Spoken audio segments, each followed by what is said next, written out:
Estamos enfrentando un desafío sin precedente para salvaguardar nuestra vida, nuestra libertad y los valores de Occidente. Ha quedado claro que la pandemia es tanto una consecuencia del autoritarismo como una causa para más autoritarismo. Es una consecuencia del autoritarismo por su origen oscuro, en un sistema totalitario, que escondió y manipuló información y con ello facilitó la propagación de la pandemia alrededor del mundo. Es también una consecuencia del totalitarismo en países como Venezuela, donde una tiranía durante 20 años ha sometido a la población al hambre, a la miseria, a la insalubridad, destruyendo un sistema de salud público, facilitando que epidemias que están totalmente erradicadas del país, tuberculosis, paludismo, sarampión, difteria, afecten a la población y nos hagan una sociedad absolutamente vulnerable a un virus de esta naturaleza. Pero adicionalmente, la pandemia es también causa de más autoritarismo. Los sistemas autoritarios utilizan fenómenos emergentes como instrumentos de control, como armas en un conflicto no convencional.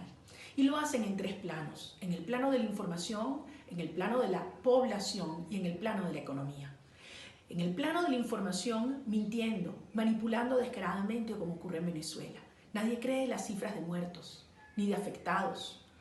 El señor Jorge Rodríguez llegó a mentir a principios de la pandemia diciendo que había más de 2.000 respiradores en Venezuela, cuando sabemos que entre las clínicas públicas y privadas y los hospitales no llegaban a 150.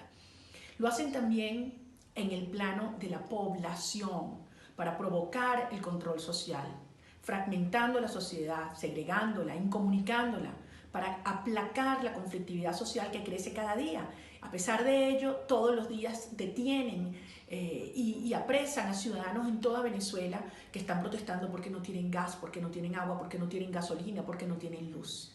También lo utilizan como un mecanismo terrible de propaganda en el caso de las fluctuaciones migratorias.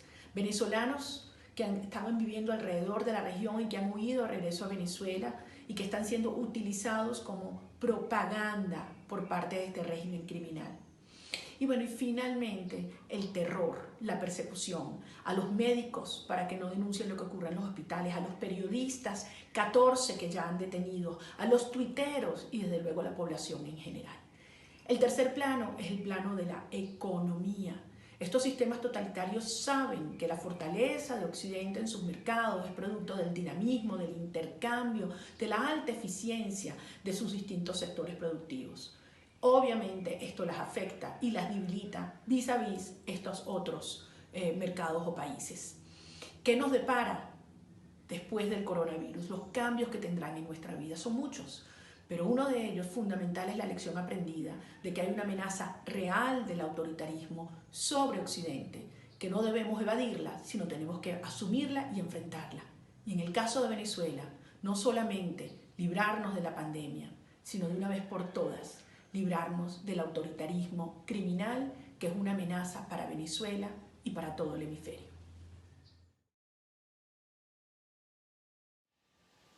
Conmemoramos 2 años de la masacre perpetrada por fuerzas paramilitares y policiales de la dictadura familiar que oprime a Nicaragua, la dictadura de la familia Ortega. Hace 2 años, centenares de jóvenes fueron sacrificados en las calles por las balas represivas, por sus demandas de libertad y democracia en un país que él ha conocido muy poco a través de su historia.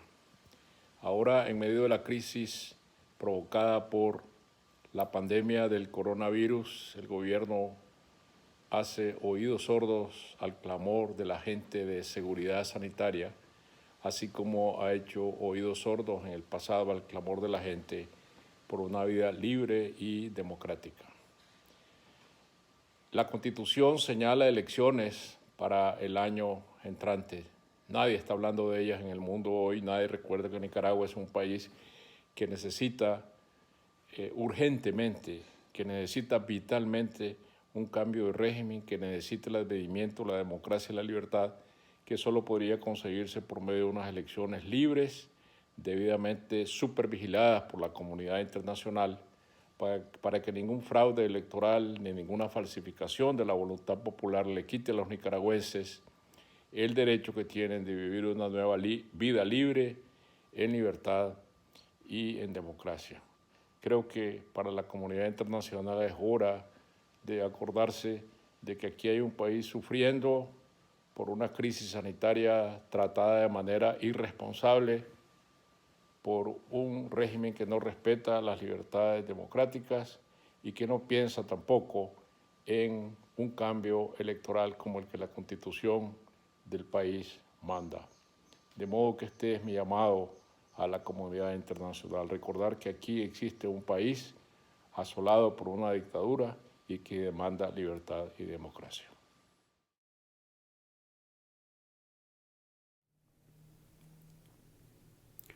El COVID-19 llega a Cuba en un momento muy grave de la situación interna del país. Sin un centavo, con una crisis política muy seria, en medio de un cambio, un cambio generacional muy importante, porque ya están en el poder las personas que no hicieron la revolución, que no tenían tiempo ni edad para hacer la revolución.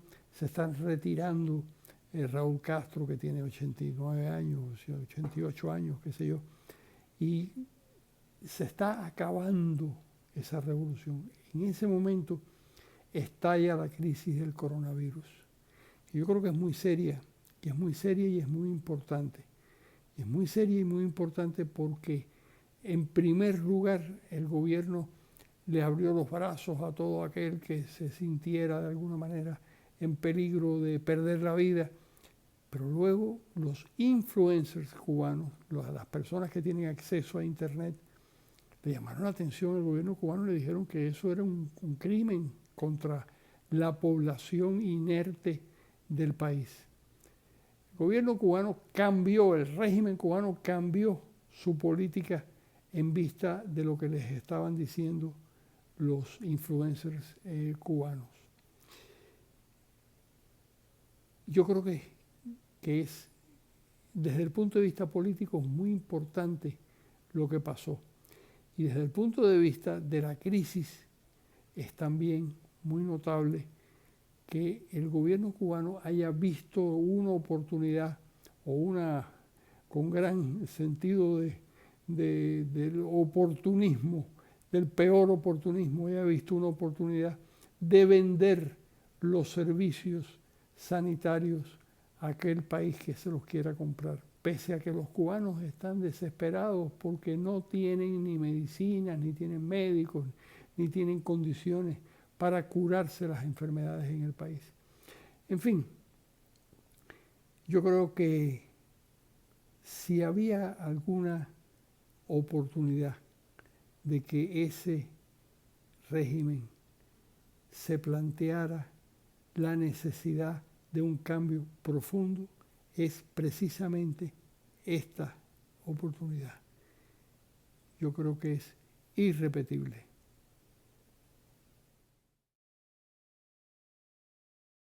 En Nicaragua, la dictadura criminal de Daniel Ortega ha manejado la pandemia del COVID-19 de la peor manera.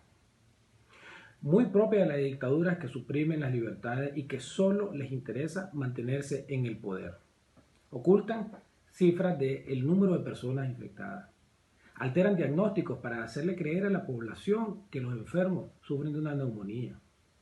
No han seguido las recomendaciones de las organizaciones especializadas en la materia. Han tratado de promover una supuesta normalidad exponiendo a miles de personas al peligro de contagio. Esto es particularmente grave en un país que tiene uno de los más bajos presupuestos de salud en la región centroamericana y latinoamericana. ¿Por qué actúan así? La razón es bastante sencilla. Les preocupan más sus finanzas públicas que la salud del pueblo. El Estado de Nicaragua está prácticamente quebrado y no cuenta con recursos para hacer frente a esta crisis. El egoísmo y las ansias de poder muestran a esta dictadura como lo que verdaderamente es: un régimen de actuación criminal y de desprecio al pueblo.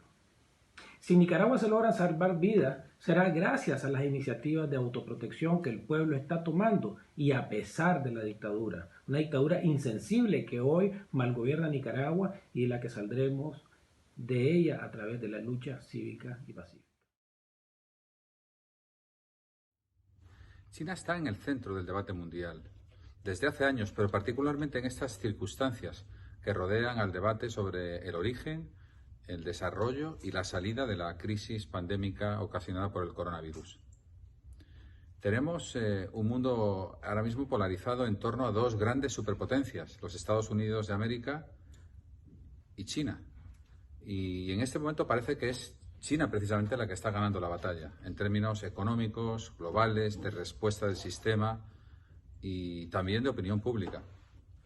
Sin embargo, hay que tener en cuenta algunas circunstancias. La primera es que China es una dictadura del Partido Comunista, pero que ha basado su desarrollo, sobre todo en los últimos años, en un axioma distinto del de la propiedad estatal de los medios de producción, que es precisamente el de la propiedad privada. Es un sistema dictatorial, pero con elementos fuertes de capitalismo, que ha conseguido desarrollar de manera increíble, de manera insospechada, el nivel social y económico del pueblo chino. No va a dejar de ser una dictadura, no avanza hacia una democracia, pero está basada en una cuestión cultural que tiene miles de años, que es el confucianismo. El sistema chino, más que comunista, es un sistema basado en ese equilibrio, en esa lucha por el bien común, en el cual el individuo es menos importante que el grupo, que la sociedad. Eso es muy distinto a cómo hemos construido nuestras democracias en Occidente, basadas en los derechos individuales, basadas en cada persona, que juntas también participan de esa construcción del bien común. China, por otro lado, ha sido siempre un imperio y va a seguir siendo un imperio, pero sin esa vocación imperialista propios de aquellos que han tratado de construirlo de cualquier manera. Por lo tanto, yo creo que China tiene un interés enorme en un protagonismo económico, en un desarrollo social mucho más extendido aún de lo que hoy lo está en su propio país. Tiene un mercado suficientemente grande como para pensar en términos hegemónicos, pero sin embargo no la veo como una potencia que esté intentando invadir otros espacios, otras zonas y que esté en definitiva en posición de dominio. Sí que lo está en posición, claro, de relevancia. En definitiva, creo que lo más inteligente y lo más interesante con China es dialogar con ellos, trabajar con ellos, cooperar con ellos, saber que están ahí, saber que esa férrea dictadura del Partido Comunista tiene elementos capitalistas que la hacen, seguro, una interlocutora inteligente para cualquier solución a esta situación de crisis. No debemos establecer una relación de confrontación con China, ni siquiera tampoco ideológica, sino una relación claramente de cooperación. En los términos jurídicos, China no ha construido un Estado de Derecho, pero tiene reglas de juego también. Tiene su propia constitución, tiene su propio sistema de estados que se integran entre sí. Y la asociación que yo presido, la World Jurist Association, se planteó desde sus comienzos. Fue un debate entre los que impulsaron su fundación, Charles Ryan, entonces presidente de la American Bar Association, y Al Warren, en aquel momento presidente de la Corte Suprema de los Estados Unidos de América, si este emprendimiento a favor del Estado de Derecho, si esta enorme campaña a favor del imperio de la ley como única alternativa al imperio de la fuerza, debía también extenderse y contar con Rusia, con China, con esos países que no estaban todavía dentro de la esfera de la libertad y de la democracia. La conclusión fue clara.